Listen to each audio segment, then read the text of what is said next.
తిరుపతిలో కల్తీ వ్యవహారానికి పాల్పడిన వైసీపీ నాయకులకు శ్రీవారు త్వరగా శిక్ష వేయాలని కోరుతూ ఆదివారం ర్యాలీ నిర్వహించినట్లు ఎమ్మెల్యే ఆర్ఎన్ శ్రీనివాసులు తెలిపారు. తన కార్యాలయంలో ఆయన మాట్లాడుతూ శ్రీవారి లడ్డు ప్రసాదాల్లో కల్తీ నెయ్యి వాడినట్లు ఎన్టీడీపీ సిట్ నిర్ధారించామని కోరారు. ఇక శ్రీవారి లడ్డు ప్రసాదాల్లో వినియోగించే నెయ్యి కల్తీ జరిగిందని వైవి సుబ్బారెడ్డి ఒప్పుకుంటే కరుణాకర్ రెడ్డి మాత్రం అలాంటి జరగలేదని చెప్తున్నారని ఆయన విమర్శించారు.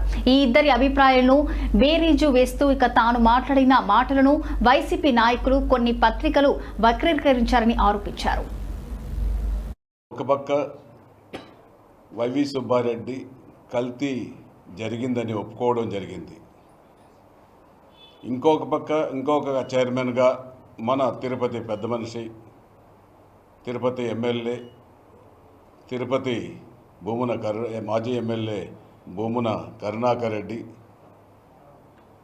ఎన్డీడీబీ సిట్టు నివేదికలో కల్తీ జరగలేదని చెప్పడం జరుగుతుంది. వాళ్ళే ఇద్దరు చైర్మన్లు, ఒకరు జరిగిందంటారు, ఒకరు జరగలేదంటారు. ఇవన్నిటినీ నేను కూడా పదే నిజం చేయాలని అబద్ధాన్ని చెప్తున్నారని ఎమ్మెల్యే గారు చెప్పిన మాటని వక్రీకరించి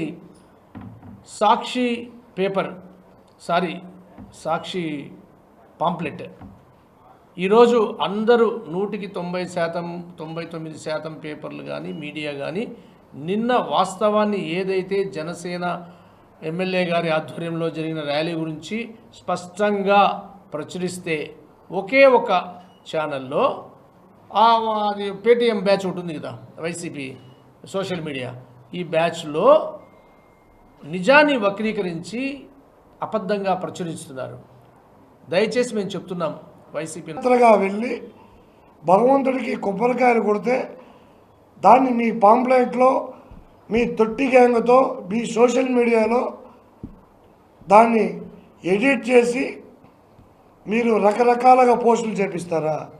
ఈ విషయం పైన నిన్న మేము డిఎస్పీ గారికి స్పష్టంగా చెప్పడం జరిగింది, కంప్లైంట్ ఇచ్చాం. వాళ్ళు ఎంతటి వారైనా సరే, ఎవరైనా సరే వాళ్ళపైన కఠినమైన చర్యలు తీసుకోవాలి. ఈ సోషల్ మీడియాకు సంబంధించి ఎవిడెన్స్ అన్నీ కూడా మేము డిఎస్పీ గారికి ఇవ్వడం